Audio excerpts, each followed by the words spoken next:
This is an interview for the CJAM Oral History Project, where we are celebrating 40 years on the FM dial. My name is Olivia Patricia, and I am sitting in the large production studio at CJAM with Jamie Greer. It is July 21st, and it is 3:54 p.m. Also 2003 or 23. Oh my word, 2023 is the year. And I'm here with Jamie Greer. Hi, Hello. welcome. Thanks for having me. Yeah, could you start by introducing yourself? Yes, my name is Jamie Greer. Been a long time Windsor musician, writer, journalist, broadcaster for CJAM, bartender, just all around out in the public eye doing stuff. And I was proud to be a part of CJAM Airways from probably about 95-ish till about 2010 or 11. Oh, wow, that's a while. Yeah. So I guess are you from Windsor? I am not. I'm originally from Niagara Falls. I moved up to Windsor in about 92. My best friend from high school had come up here to attend the University of Windsor, and I had taken a year off and gone to live in Halifax for the year, and then came back and wasn't sure which school I was going to look towards, and came out to Windsor a couple times during that summer to visit my buddy up here, and the rock and roll and the parties took me, and I moved to Windsor based on the parties, and then ended up coming to the school because I was here. What did you study at the school? Media communications. I do too. Yeah. Sick. Yeah. And how did you find out about CJAM? Actually, honestly, the first year and a half or so I was here. Well, it took me a year and a half to get in. So I was, my first year here, I didn't even realize CJAM existed, which pains me that I didn't. But I was working on the West End at a place called Hurricanes, a roadhouse, and I was a DJ there. And one of the bartenders there, his name was Steve Lacasse. He had a radio show on CJAM called Stuck in the Middle with You. It was, I don't know if you guys still call them mosaic shows. No? So back in the 90s, they had them sort of separated in themes for categories like international, like for the Chinese community and so forth. Mosaics were just ones that were just free form, any kind of music. So he had this show with another friend of ours named Heath Chandler called Stuck in the Middle with You.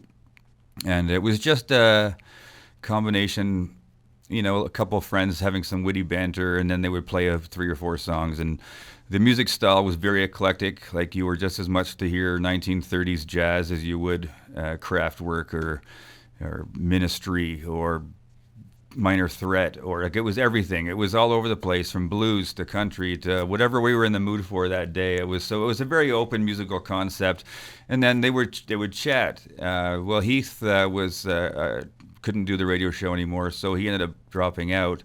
And after hearing the eclectic taste of music that I would play when I was DJing at Hurricane, Steve asked if I wanted to co-host his show for a bit until he found a proper co-host. And after the first one, he was just like, let's just do it together, because we had great chemistry. He was kind of the straight man that was always a little more serious, and I was always sort of the butt end of jokes. Or we were very much like Bert and Ernie. I was Ernie and he was Bert. So we had a great time. We did that show for about 3 years.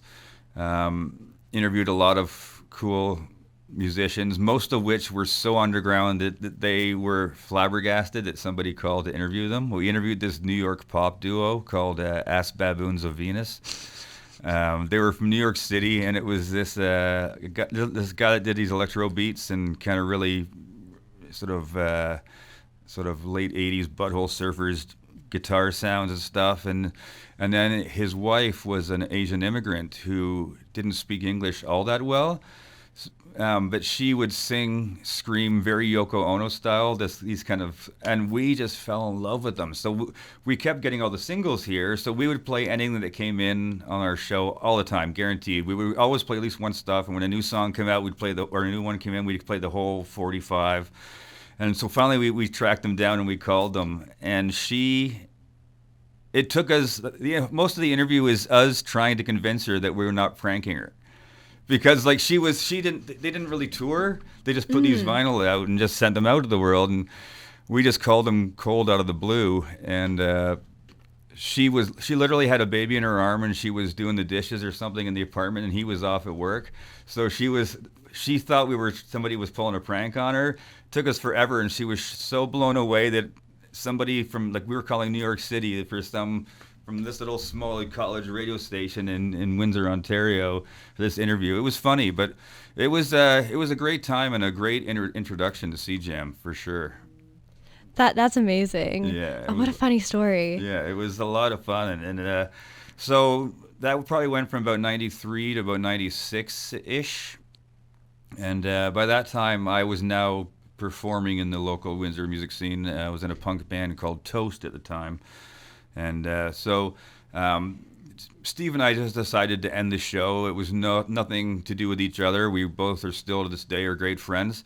It was just, we'd kind of exhausted what we were doing. That it was, we were starting to play a lot of the same stuff just because it was easy. Like, oh, let's play that band again. Let's play. So a lot of the adventurousness of the beginning was waning.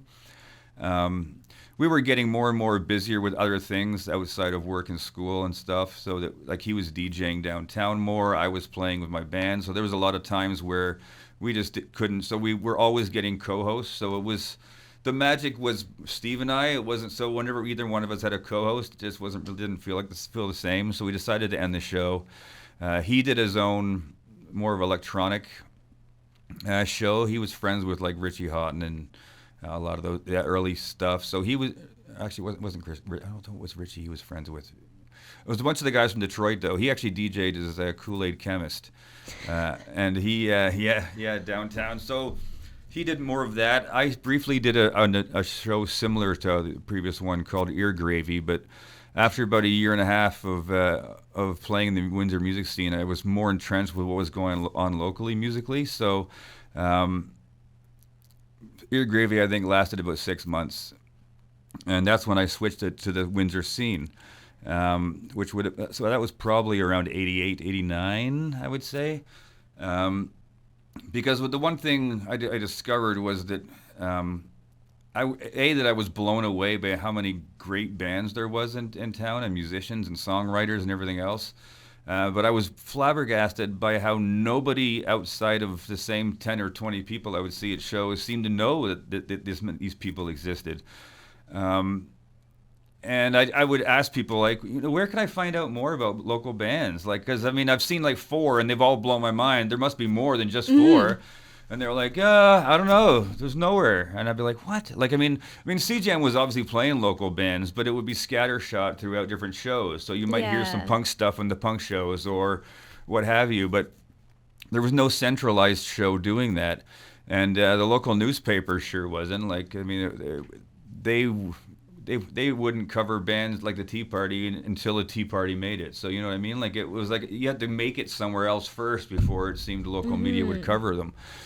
I mean, but we had like Room magazine, so we had some artsy underground magazines that were doing their best, but there wasn't really a whole lot of concentrated, and it took forever to find out stuff. And so I decided to just show the Windsor Scene, and I would just, all these shows I was going to, or that my bands were playing on, I would say, hey, if you've got anything on cassette tape or vinyl or a CD, throw me one and I'll play it on my show. So it just became a way of getting a lot of this out. Like, hey, I just saw these bands. Here's some of the stuff I heard. And then I would go through, and CJAM have it like on all the CDs and vinyls. I mean, I'm sure they still do, but like the color coding of So I would look for and they had the black dot on the red ones for local Canadian. So it was usually either Windsor to London at the time, but. So I would start going through, and I'd come in for a couple days before the show and look through them all, and I would start picking out all these local bands that I found from the last 10 years or so. So I'm bringing out bands like Flesh Columns and Luxury Christ and things like that, and earlier bands, and So I kept sort of building a catalog, and because I started finding more and more stuff, and then this is the early days of the internet, so I'd be Googling to find out, well, what other bands came from Windsor. So, I discovered, a guy, Alexander Skip Spence. He was a drummer who was from Windsor, who ended up moving to California in the '60s. He was the drummer for Jefferson Airplane.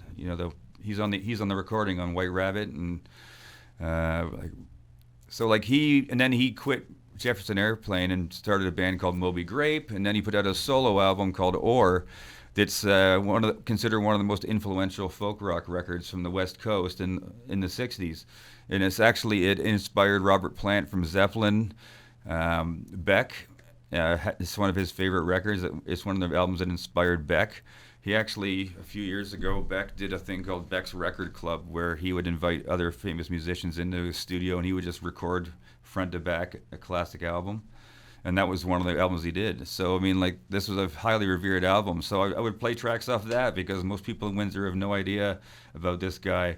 I was playing 1950s. There was a lady named Dorothy Collins from Windsor who became one of the biggest jazz singers in New York City.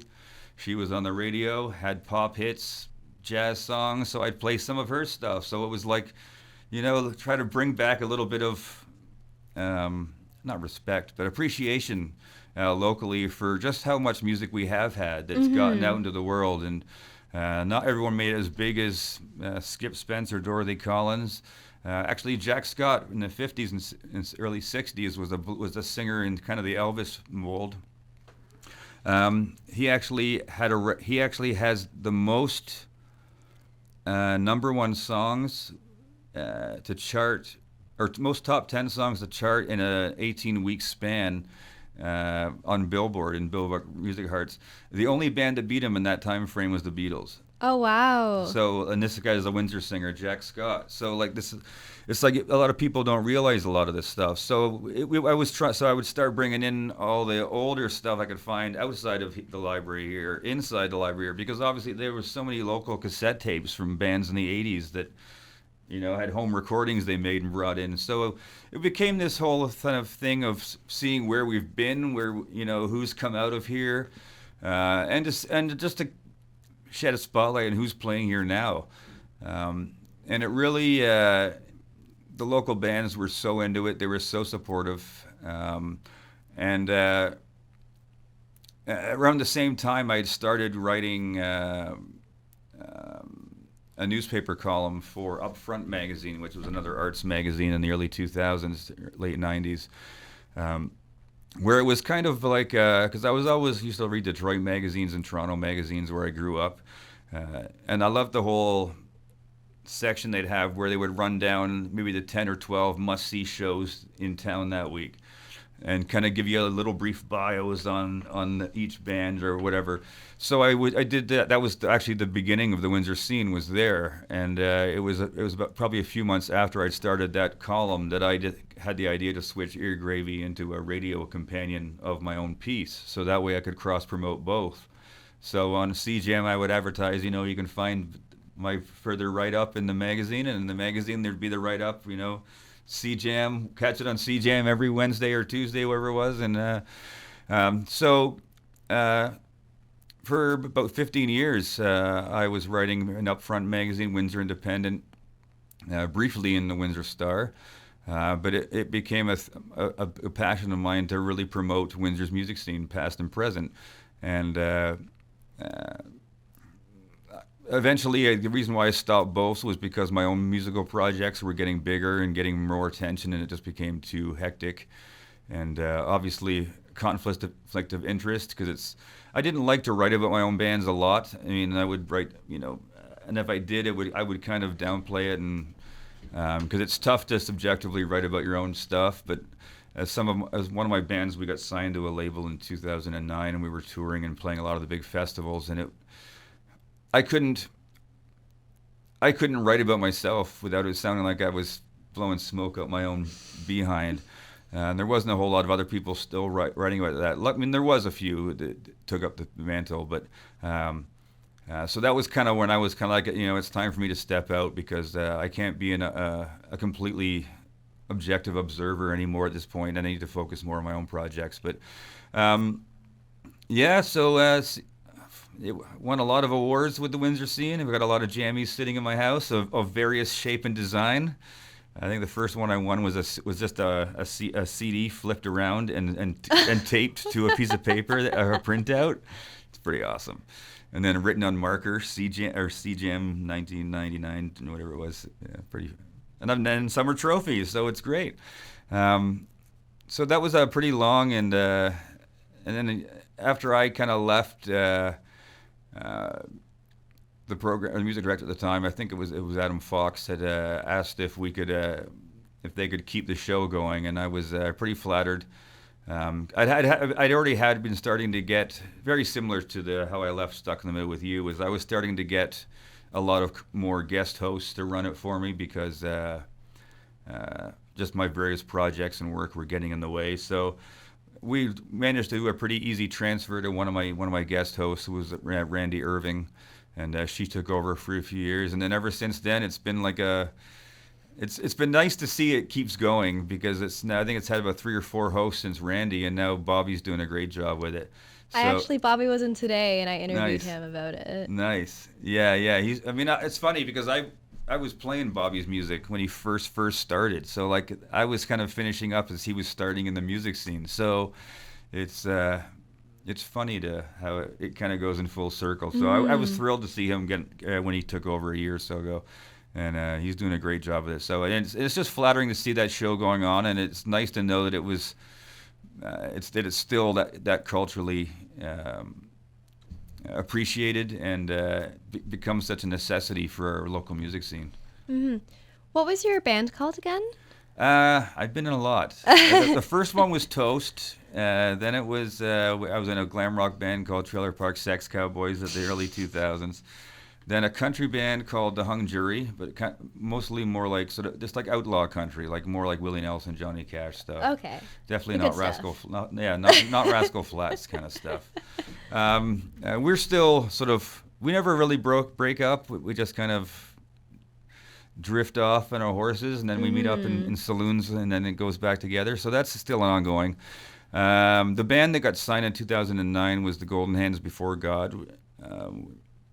And then I was also in Magic Hall of Mirrors, the Unquiet Dead. I was very proud that 2 of my bands I was a part of, Golden Hands, and Unquiet Dead, we both hit #1 on the CJAM charts when their CD came out. So we were pretty happy with that. It's always nice when you get played enough on enough shows that you're getting the support. So that was really cool. Vaudevillionaires was my metal band. I feel like I'm missing a band in there. Oh, well, it'll come to me. But yeah, there's been a lot. And they've all got played on here, and not just on my own shows, because I would also try not to play my own bands too much unless if we were playing that week. But we always got really great support from all in the station through all of it. And we for at least 3 or 4 of my bands played the Harvesting the Fam festival that used to go on here. That CJAM was always a big part of. They used to broadcast a lot of it live. So oh, that's so cool. Yeah, it was pretty awesome. So yeah, CJAM's been a huge part of my musical career, both on this side as well as on the stage side. So nothing but fond memories for sure. And what instrument did you play? I was the lead singer. No I was way, the frontman. Yeah. That is sick. Yeah. What got you started into doing that? Well, I'm a kid. I was a child of the '80s, so I originally grew up. I was a big Beatles fan first, and then I grew into I blossomed, shall we say, with the hair metal scene. So I was big into Motley Crue and all that stuff. So I was drawn to the front people that were jumping around and in your face. And then when Jane's Addiction came out, speak of the devil, in 87, 88, that kind of blew my mind, and I kind of went a little bit more of what became the alternative scene. But I got more into a lot more of punk stuff and industrial stuff and just more underground rock and roll stuff. So then, seeing guys like Perry Farrell of Jane's Addiction and Iggy Pop and people like that, I suddenly started to get more into that, the whole frontman being this persona. And actually, when my first few bands here, I was actually known as Johnny 10-inch. And I was a punk rock I was a bit of a drag queen, I would say. And then the joke would be that everyone would think I was talking about my genitalia for Johnny Tennant, but I would say, no, it's my record collection, man. But and then yeah, so I mean, on Golden Hands Before God, I was more of a background singer, but I was a percussionist there. I played a lot of different hand percussions, tambourines, but a little more in the Motown style than the just 1, 2, 3. It was more the the spinning around. Yeah, And, yeah. we used a lot of different world instruments in that band, a lot of world percussions. So we were using like castanets, and we had goat hooves from Europe. We had all kinds of silly things, triangles and harmonicas and just various instruments from around the world that we've used. So it was a whole lot of percussion. And I'm mixing that up. That was with the Unquiet Dead, the world music stuff. It was just tambourine and harmonica and background singing and Golden Hands. All the world percussions came into the Unquiet Dead. But yeah, but I sang in most of the projects. It was just Golden Hands was the one I didn't sing lead in.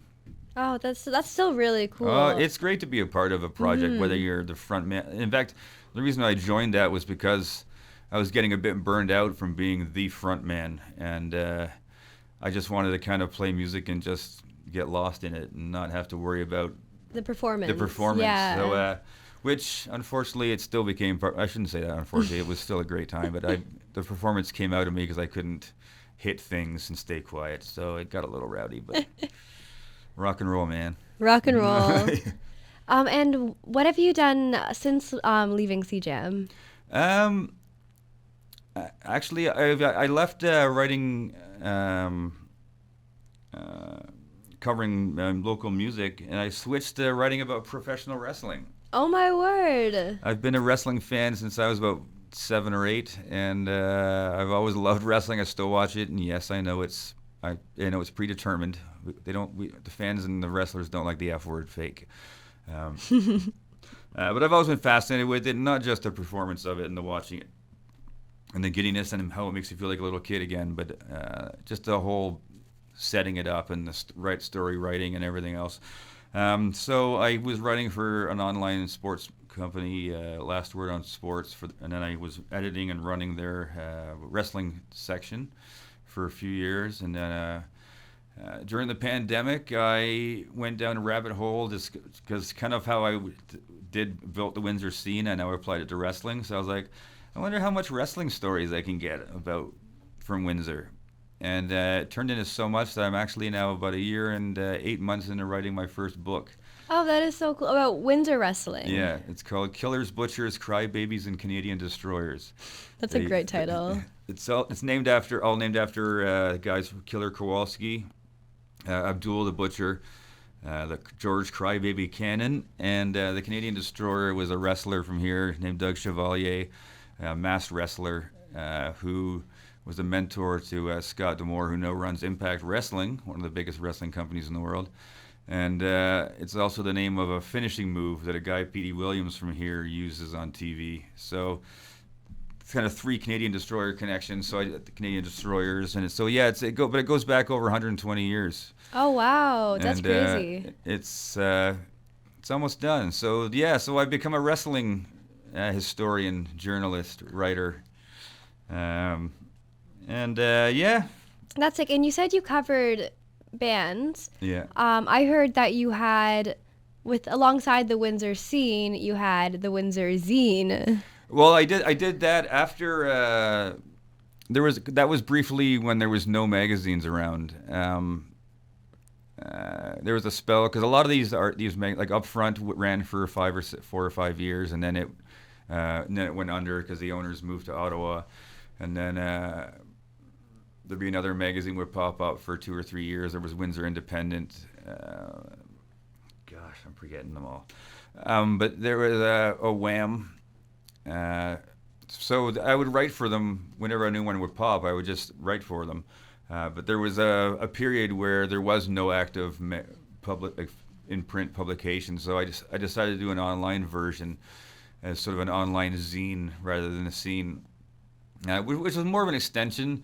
And I tried to keep it up at the same time, but by then it was sort of at the end of the stage where I was kind of running out of time.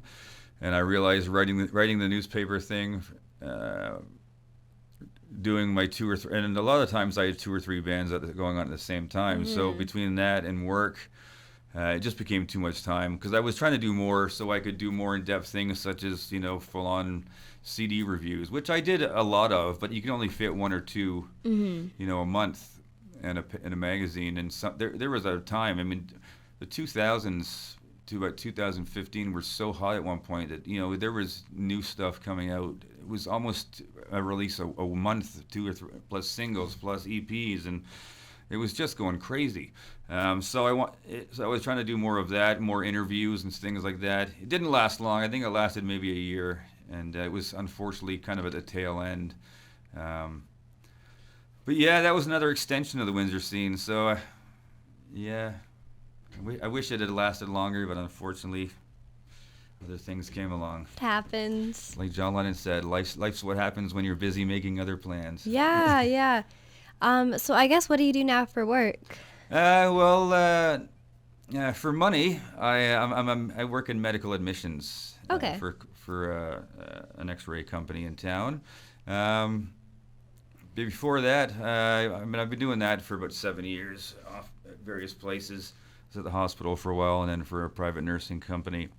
Before that, I was a bartender for 35 years, just because. Oh my word! You must be. Just because that was. Oh yeah. No, I got out of that before they became mixologists. I was the guy that, I need a purple nipple twister. It's like, what color is that? It's blue. Okay, shake it up. There, tastes great. What color was it? That was, no, but it was just because bartending was a job that was easier to work around for doing a lot of the bands. And a lot of the bands I was in, we toured. Not world tours by any means, but we toured a lot of Ontario, sometimes across to Halifax. So you needed a job with a little more flexibility with that. But my son was born about 10 years ago, and actually over 10 years ago now. But once he came around, it was obvious that it was either the family or the fortune, and not that I was making a fortune, so. Kind of scaled everything down and found a quote-unquote real job. Yeah, but now I'm just writing, still making music once in a blue moon, but it's I've had my fun in the sun, and now it's fun just to be a fan in the audience. Yeah, what is it like, as someone who was such like a central figure to like the Windsor music scene, looking back and seeing it now with people like Bobby Sprout, for example, who's now running the Windsor Scene, and the up and coming artists. I love it. I mean, there's a lot of I see a lot of. It's turned into Hydra now. That now when somebody steps down, two people pop in their places. Like there was a lot. I mean, it wasn't just me by any means. There was a lot of people who are working behind the scenes. Murad Erzingliu. He happened to come up around the same time, or just a little bit after, but he's a bit younger than me. But it's funny. I know Murad. He came from the same area that I did. He came from the Niagara region, from Welland. So we always used to joke that it took two Niagara boys to come up and kick Windsor's music scene in the ass. Out of love, of course, not pretension. Because like I said, there's a lot of people behind the scenes doing a lot of work. Emily Copeland was another big name that did a lot of work. So there's a lot now. Like Sean Vandenberg's doing a great job with bringing a lot of great bands to town. Yeah. I can't believe it. Like it's the kind of, I wish we had a booker that was bringing in his kinds of shows regularly. I mean, we had some great bookers. Don't get me wrong. We had some, like Fogg's always done a good job of bringing in bands as well. But they're so busy that you can't be on the pulse 100% of the time and run a business like a bar. So having someone like Sean to really fill in a lot of these gaps, I think is a huge plus for this city. And the music hasn't stopped. Like I don't want to make it sound like we peaked, when I was talking about earlier about how that was the big time there. We haven't dropped by any means. Like it's still, and it's so great to see it. And there's such a deeper respect to go in. Like, I mean, when we were clawing a lot, it had really been taken over by a lot of the cover bands circuit. So it was really a tough draw in the '90s to get people to come out to see original bands. Like, they wanted to see people covering Pearl Jam and stuff like that. So rather than seeing a band that could be the next Pearl Jam, you know what I mean? Like, so it was a lot of fighting, and it's great to see these shows now, and seeing all these sold out shows. And there's so much amazing talent. Like the last two hosts of the open mic at Fog, like Willowbrook is I love mind blowing. Willowbrook. Yeah. And John Zelko, who she just replaced, like, I mean, the little Honest John stuff. Like, I listen to it on Spotify, and it's like you get chills thinking that these are people who are playing in Windsor right now. Like, and then Tony Coates. Yeah. Incredible. Like, Tony Coates, another former host of the, like, it blows my mind. Like, I'm in awe at so many musicians. I'm more starstruck seeing a lot of local bands playing than when I go to see other bands. Like, I was always a fan first. I mean, I became friends with a lot of the bands I covered, obviously, because I'm always out. And I was going to, before I had a child and everything, like, I would be going out 5-6 nights a week to see bands, and it was so. I just naturally became friends with them, and I have so much respect and humble appreciation and love for anyone that gets up and just puts a bit of their heart out on that stage. And everything's not going to be everyone's cup of tea. That's fine. But you can respect and still see the passion and the heart that they're putting into it. And I salute, even if you just do one open mic, that's a big thing to do. But seeing people do it and keep doing it for years and years on end, and that's the thing I love about Windsor too, is that people don't give up. Like, I got friends, and like I said, I'll still go up and do the odd show, although I haven't since the pandemic. But you do it because you love doing it. We were never doing it for the money or the fame. Like, nobody wants to play Ford Field, really. Like, come on. We'd much rather play a smaller, intimate show, even though size might dictate otherwise. But if you don't make it, people don't just give up and stop playing. Like, they may stop touring and going to Toronto to play shows, or Montreal or New York or Boston, but they'll still play around Windsor. They'll still do shows here because you still love playing it. And Windsor's, when the people come out, it's a pretty magical feeling. It's still a pretty good place to go out there. And that's, you know what, and I've tried to move away from Windsor a few times. And it's always been the music that's brought me back, because I've gone to Toronto, Halifax, Montreal. I went to Victoria, BC, so I saw a lot of Vancouver, and I don't think I've seen a scene that is pound for pound as creative and energetic as I have in Windsor. I mean, there's been great bands in all these other cities. I'm not putting them down, but it was always the impetus to come back here was that I just felt more musically at home. Being in the stink of Windsor. The stink of Windsor. Yeah. I can't say I coined that phrase. That was from Kelly Hoppy, Mr. Chill. I think I first heard refer to the Windsor stink that Windsor musicians have and seem to come back and get drawn back to. But yeah, good times. Good times. Speaking of good times. Yeah.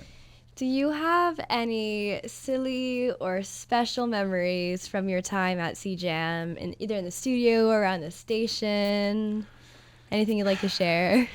I'm not sure I can legally say them. Oh, you can legally say them. Okay. So there was one time, at band camp. This one time, Steve and I were asked to do a cover, like 11 to 7, I think it was 11 to 5 or something like that, like one of the all-night shows. And it was fairly last minute, and we'd already started partying that day, and it was like a late minute call. And they were called us because they knew that we could kind of bullshit and spread the time out, and we could cover 5 hours, 6 hours, 12 or 7 hours, because 11 to 5. Oh wow. And by this point, we were getting calls. People didn't want us. They wanted to hear us talk more than they wanted to hear the music, just because we were so ridiculous. But so we'd already had a few drinks, and we thought, yeah, let's go in and do it. And we were like, oh man, we've already been drinking, blah blah blah. We ended up taking. We both took LSD at about 11 o'clock, we thought it would be a good, or about at 10:30, we thought it would be a good idea to both take a tab of LSD before we came on the air. And we thought, you know what? Who's gonna listen? Who's gonna hear it? And so we cassette recorded the entire thing because we wanted to hear it back when we were sober later to make sure we didn't, just in case, just so we had evidence in case they ever said, it's like, no, we didn't. We were surprisingly tame. It was actually a bit not upsetting, but disappointing. We were funnier sober, I think. But yeah, so, I mean, it was interesting because we played a lot of bizarre music. We were playing a lot of Hawkwind and some Psychic TV and a lot of just weird. I'm sure they were people were probably more thrown off by our musical choices than by actually us talking. Because I think we were probably so self-conscious of the fact that we were a little messed up. So we were talking. If anything, we were probably boring because we were probably both trying to talk very quietly without. But the musical choices were interesting. I remember that. But I mean, the interviews were always fun because, like I said, I was usually friends with most of the musicians that came in by that point because, you know, they would be bands that I'd played a bunch of shows with already or. So I mean, or if I wasn't, you know, good friends with them, we were at least solid enough acquaintances from shows that there was no tension or nervousness with both of us talking. So the interviews were always really good, and there was just a lot of good times. I mean, nothing too crazy that I can think of. I'm sure there were some good crazy things at some of the CJAM award shows, but I got pretty drunk for those, so I'm not sure I remember those, but not any one singular. I mean, that one sticks out, but I just remember just devouring so much of the music, and I would spend days here between shows,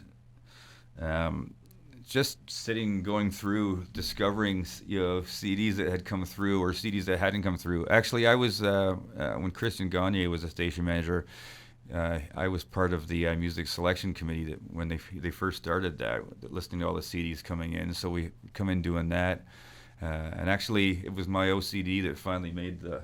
Is there still a local section of CDs? There is. I created that because I was tired of having to come in 2 hours before to go through and find them all and all the different sections. So I was like, okay, I'm just making one, okay, because it's driving me nuts. So yeah, so then my OCD created that one, but. No, I was here for probably off and on about 15 years. 95 to maybe about 10 years, give or take, so maybe 10 to 12. And for, I'd say the first 8 or 9, I was probably here 3 or 4 days a week, even when my show was only one day. We did either committees or, like I said, just going through and devouring what new music I could find, either old stuff in there. And it was great because, I mean, obviously that was before we had the internet and a lot of the digital stuff. So you were digging to find, like, I wonder if we have this punk rock record. I wonder if we have this. And it was, I was just trying to find new stuff. It was great. And, I mean, with the 90s being that sort of when alternative broke, before it kind of got saturated, it was a great time because college radio was really where a lot of these bands broke in the first place. So it was nice. It was great to be a part of that.